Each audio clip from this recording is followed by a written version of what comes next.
नमस्कार, आपका शहर आपकी खबर देख रहे हैं आप और मैं हूं आप सबके साथ अनूप। सबसे पहले बात राज्यसभा चुनाव के परिणामों की। तो झारखंड में एक सीट पर बीजेपी और एक पर जेएमएम की जीत मिली। वो जीत मिली है, जबकि कांग्रेस प्रत्याशी को हार का मुंह देखना पड़ा। इस चुनाव में बीजेपी के प्रत्याशी दीपक प्रकाश को सबसे ज्यादा 31 वोट मिले, तो जेएमएम के प्रत्याशी शिबू सोरेन को 30 वोट मिले। इधर कांग्रेस के प्रत्याशी शहजादा अनवर को 18 वोट से ही संतोष करना पड़ा। हालांकि चुनाव नतीजों से पहले ही बीजेपी के दीपक प्रकाश और जेएमएम के शिबू सोरेन की जीत को तय माना जा रहा था, लेकिन बीजेपी प्रत्याशी को 31 वोट मिलने से इस चुनाव में भी क्रॉस वोटिंग की आशंका जताई जा रही है। आंकड़ों पर अगर गौर करें तो बीजेपी के पास अपने 26 विधायक थे, वहीं आसू को 2 और 2 निर्दलीय विधायक का भी उसे समर्थन मिला है। यह गिनती 30 तक पहुंचती है, लेकिन उसे 1 वोट अधिक मिला है और यही वजह है कि क्रॉस वोटिंग की आशंका जताई जा रही है।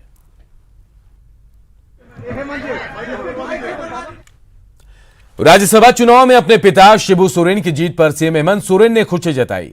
वहीं बीजेपी पर उन्होंने निशाना भी साधा है। कैसे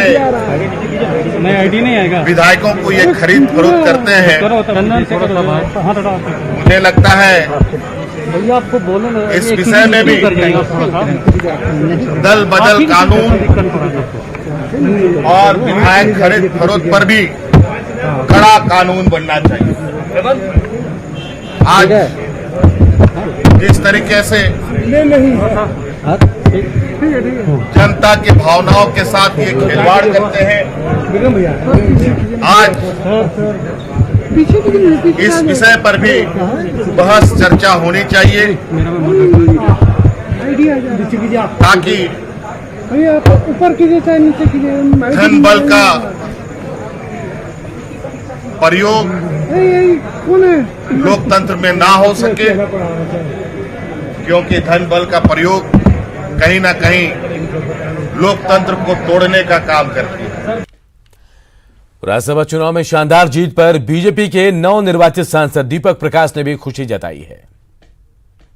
केंद्रीय नेतृत्व भारतीय जनता पार्टी के प्रति माननीय प्रधानमंत्री नरेंद्र मोदी जी, अपने राष्ट्रीय अध्यक्ष श्रीमान जेपी नड्डा जी और भारत के यशस्वी गृह मंत्री माननीय अमित शाह जी के प्रति आभार व्यक्त करना चाहता हूं। साथ ही साथ भारतीय जनता पार्टी के सभी विधायक और आजसू के विधायक और उनके नेता के प्रति, और साथ साथ में सरयू राय जी, अमित यादव जी के प्रति हम सब हृदय की गहराइयों से उनको बधाई देना चाहता हूं। और देखिए, अब कांग्रेस और बीजेपी के नजरिए से इसको समझने की कोशिश करते हैं। सबसे पहले बीजेपी की बात की बीजेपी की जीत के क्या मायने हैं। तो देखिए, विधानसभा में हार मिली थी बीजेपी को, लेकिन उसके बाद पार्टी की ये जीत बड़ी जीत के रूप में देखी जा रही। बीजेपी को जो उम्मीद थी उससे कहीं ज्यादा वोट मिले हैं और शायद बीजेपी ने भी ऐसा सोचा नहीं था। इधर बाबूलाल की रणनीति पर भी मुहर लगी है, यानी बाबूलाल का कद जो है अब कहा जा रहा है कि पार्टी में और ज्यादा बढ़ेगा। वहीं सरकार के खिलाफ बीजेपी जो है वो आक्रामक भी दिख सकती है। कहीं ना कहीं एक संजीवनी कह सकते हैं इसे, जो हार मिली थी विधानसभा चुनाव में, उसके बाद ये जीत बीजेपी के लिए कई मायनों में बड़ी है। और चलिए अब कांग्रेस के हार के मायने को भी समझने की कोशिश करते हैं। तो कांग्रेस की हार का सरकार को इस हार से बड़ा झटका लगा है। सरकार ने भी ऐसी उम्मीद नहीं की थी कि इतने बड़े अंतराल से हारना पड़ेगा। सरकार में कांग्रेस का दबदबा जो है वो घट सकता है और गठबंधन का मतभेद एक बार फिर सामने आ सकता है। उम्मीद जीत की थी, लेकिन हार मिली है, तो ये गठबंधन में मतभेद सामने आ सकते हैं। कांग्रेस के रणनीतिकारों पर सवाल उठ सकते हैं, जो रणनीति बना रहे थे उन पर सवाल उठ सकते हैं। दुमका और बेरमो उपचुनाव पर इसका असर भी पड़ सकता है। इधर कांग्रेस की हार को लेकर पार्टी विधायक इरफान अंसारी ने निशाना साधा। उन्होंने कहा, बीजेपी प्रभारी ने माहौल बनाया और कहीं ना कहीं पार्टी से भी चूक हुई। इसी वजह से कांग्रेस उम्मीदवार को हार का मुंह देखना पड़ा। और जो उम्मीद था हम लोगों को, कम से कम हम लोग फाइट तो देते, फाइट भी नहीं दे पाए। जबकि हमारे प्रदेश अध्यक्ष, हमारे सीएलपी लीडर, सब लोग हम लोग जी जान से लगे, लेकिन कहीं न कहीं जिस प्रकार देखिए भारतीय जनता पार्टी के नेता है, हर छोटे से छोटे प्रॉब्लम को बहुत सीरियसली लेते हैं। राज्यसभा चुनाव में शानदार जीत के बाद दीपक प्रकाश के घर में जश्न का माहौल है। परिवार के लोगों ने एक दूसरे को गुलाल लगाकर और मिठाई खिलाकर जश्न मनाया। परिवार के लोगों ने कहा कि दीपक प्रकाश बहुत मेहनती हैं और उन्हें मेहनत का परिणाम मिला है।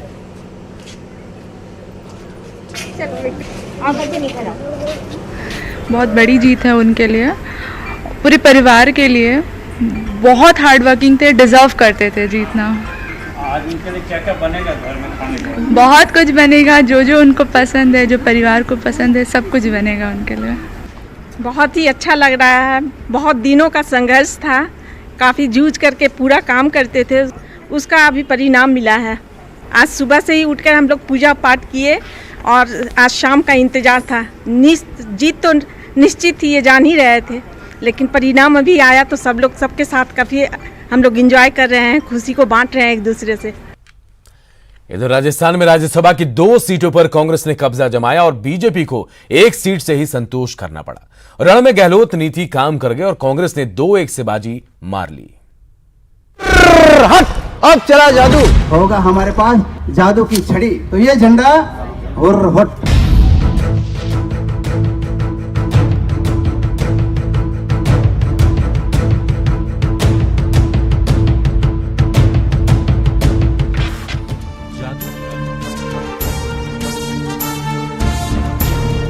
सियासी जादूगरी क्या होती है समझना हो अगर, तो अशोक गहलोत से बेहतर शायद ही कोई उदाहरण हो।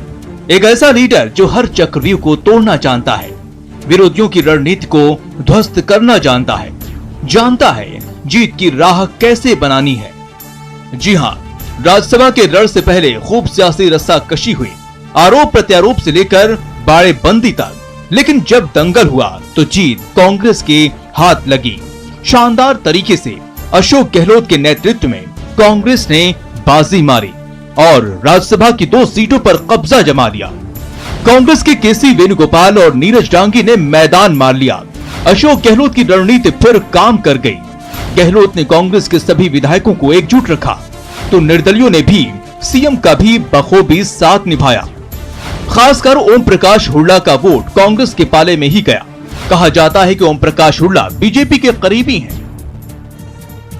Bureau report, news 18 network. और अब बात मध्य प्रदेश की। मध्य प्रदेश में बीजेपी ने राज्यसभा के 3 में से 2 सीटों पर कब्जा जमाया। बीजेपी के ज्योतिरादित्य सिंधिया और सुमेर सिंह सोलंकी चुनाव जीत गए, तो वहीं कांग्रेस से दिग्विजय सिंह राज्यसभा जाएंगे। दिग्विजय सिंह को सबसे ज्यादा 57 वोट मिले, ज्योतिरादित्य सिंधिया को 56 वोट और सुमेर सिंह सोलंकी को 55 वोट मिले। वहीं कांग्रेस के फूल सिंह बरैया को 36 वोट मिले।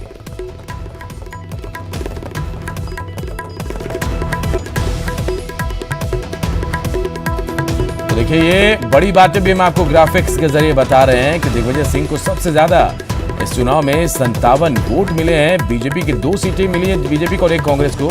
ज्योतिरादित्य सिंधिया की बात करें तो राजा साहब को 56 वोट मिले, जबकि सुमेर सिंह सोलंकी बीजेपी के उम्मीदवार को 55 वोट मिले हैं। कांग्रेस से फूल सिंह बरैया को 36 वोटों से ही संतोष करना पड़ा है।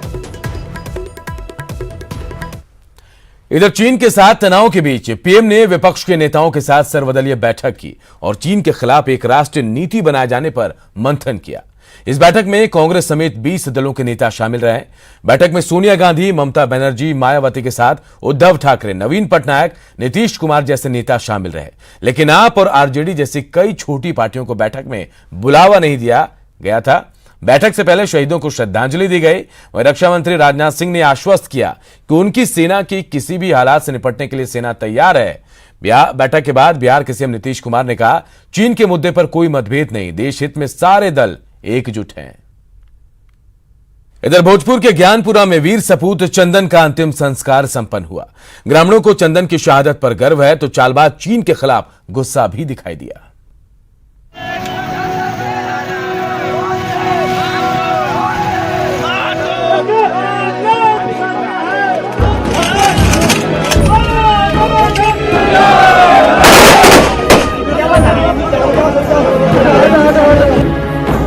भोजपुर के लाल चंदन कुमार का पार्थिव शरीर लेकर जैसे ही सेना की गाड़ी पैतृक गांव ज्ञानपुरा पहुंची, पुष्प वर्षा से स्वागत किया गया। उनके अंतिम दर्शन के लिए भारी भीड़ उमड़ पड़ी। कुछ महीने पहले ही चंदन फिर मिलने का वादा कर ड्यूटी पर गए थे।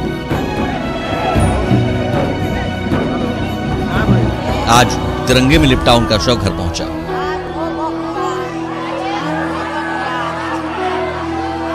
माता पिता और भाई बहन के आंसू थमने का नाम नहीं ले रहे थे। शहीद के भाई ने सरकार के सामने कई मांगे रखी। हाईवे से उतरते ही जो हमारी एक सड़क निकल रही है, उस पे शहीद स्मारक वहाँ पे दीवार बनना चाहिए और उस सड़क का नाम इनके नाम से जोड़ना चाहिए। चंदन के नाम से। तो बिहार में हमारे सेना के जवान थोड़ा सा पीछे कर, उनके आश्रितों को मोबाइल पीछे कीजिए ना, अनुदान और सरकारी नौकरी देने का ऐलान किया है। और जो मांग पत्र हमारे उनके शहीद चंदन जी के परिवार ने दिया है, निश्चित तौर पर आप विचार करेंगे। बिल्कुल। लद्दाख के गलवान घाटी में भोजपुर के लाल चंदन कुमार ने जो बहादुरी दिखाई, उसकी हर तरफ चर्चा हो रही है। अंतिम दर्शन के लिए उमड़ी भीड़ ने न सिर्फ भारत माता के जयकारे लगाए, बल्कि चीन से बदला लेने की भी अपील कर डाली। हम लोग तो युवा हैं, इतना भी कोशिश करते हैं कि हम अपनी अभी से भी हम लोग को अगर सरकार अलाउ दे तो हम बॉर्डर पर जाने के लिए अभी तैयार है और चीन से बचने के लिए वंदे मातरम, वंदे मातरम। चंदन पर मुझे बहुत बड़ा गौरव है कि उनका 4 भाई भी फौज में है और अपने देश के रक्षा के लिए चीन से लोहा लेते हुए शहीद हुए हैं। हम सभी युवा अगर सरकार अलाउ करे तो सभी चंदन बनने के लिए तैयार है और चीन को करारा जवाब देंगे। चीन की हरकत से नाराज ज्ञानपुरा गांव के घरों में 2 दिन तक चूल्हा नहीं जला था। ग्रामीणों को अपने वीर सपूत को खोने का गम तो सता ही रहा था, तो देश की खातिर जान न्यौछावर करने पर गर्व भी हो रहा था। न्यूज़ 18 के लिए भोजपुर से रजनीश और हिमांशु की रिपोर्ट।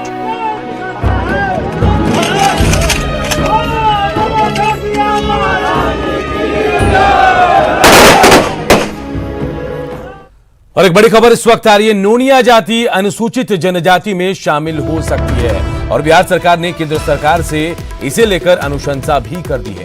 नोनिया जाति का आर्थिक और सामाजिक उन्नयन उद्देश्य है। तो देखिए, नोनिया जाति को अनुसूचित जनजाति में शामिल करने के लिए बिहार सरकार पूरी कोशिश कर रही है।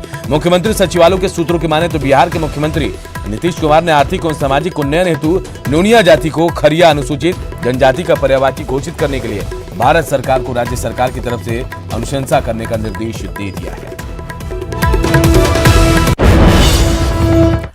इधर समस्तीपुर के लाल अमन सिंह का अंतिम संस्कार सुल्तानपुर के पूर्व गंगा घाट पर संपन्न हुआ। हजारों लोगों ने नम आंखों से उन्हें विदाई दी।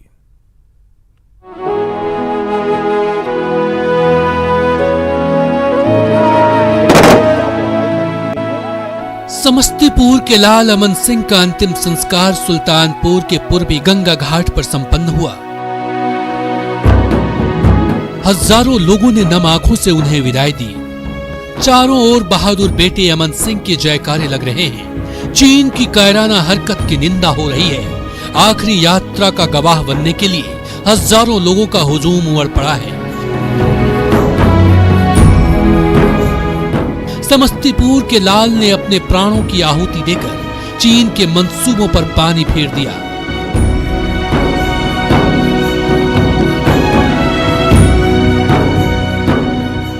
समस्तीपुर के पूर्वी गंगा घाट पर हजारों लोगों ने नम आंखों से अपने वीर सपूत अमन सिंह को आखिरी विदाई दी।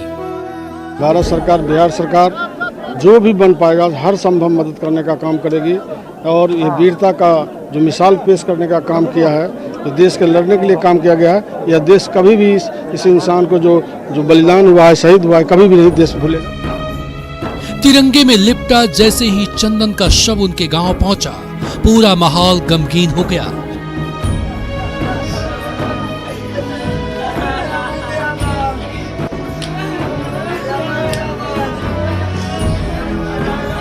इसी मिट्टी में खेल कूद कर वो बड़े हुए थे। आज धरती मां ने उन्हें अपने आगोश में समा लिया। परिजनों को अपने घर के चिराग को खोने का गम है तो शहादत पर फक्र भी है। इस गांव के हर घर का एक युवा फौज में शामिल होकर देश की सेवा कर रहा है। सब लोग गौरवान्वित महसूस कर रहे हैं और फौज में जाने की इस गांव की परंपरा है और नौजवानों में ये शहादत देखकर और जोश आ गया है, वो और लोग फौज में जाना चाह रहे हैं। भारत माता के शहीदों के जाने का गम हर भारतवासी को है। आंखें नम हैं, लेकिन इनमें भाव गर्व का है, क्योंकि देश की हिफाजत करते हुए वीर गति को प्राप्त होने वाले इन बहादुर जवानों की कुर्बानी कभी नहीं भुलाई जा सकती। मुकेश कुमार, न्यूज़ 18, समस्तीपुर। और फिलहाल इस बुलेटिन में इतना ही, लेकिन खबरें लगातार जारी है। देखते रहिए न्यूज़ 18 बिहार झारखंड।